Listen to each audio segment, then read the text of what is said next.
ஆனால் அரசாங்கத்துக்கு அப்படி எந்த சட்டமும் இல்லை சார். அரசாங்கம் அப்படி சொல்லாதீங்க, டைரக்டா அடிங்க. திமுக காரனுக்கு எந்த சட்டமும் கிடையாது. அதெல்லாம் அரசாங்கம்.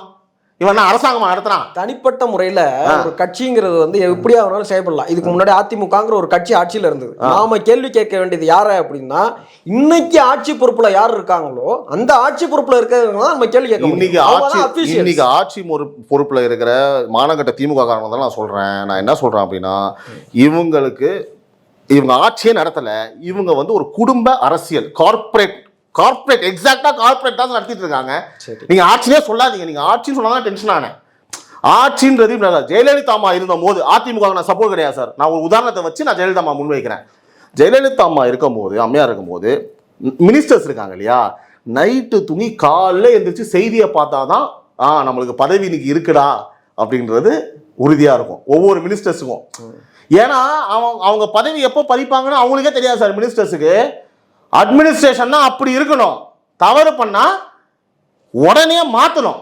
இந்தியா ஜனநாயக நாடா அல்லது சர்வாதிகார நாடா? சார், இந்தியா வந்து 100% வந்து ஜனநாயக நாடு தான். ஆனா நம்ம சர்வாதிகார ஆட்சிக்கு தான் இருக்கும்.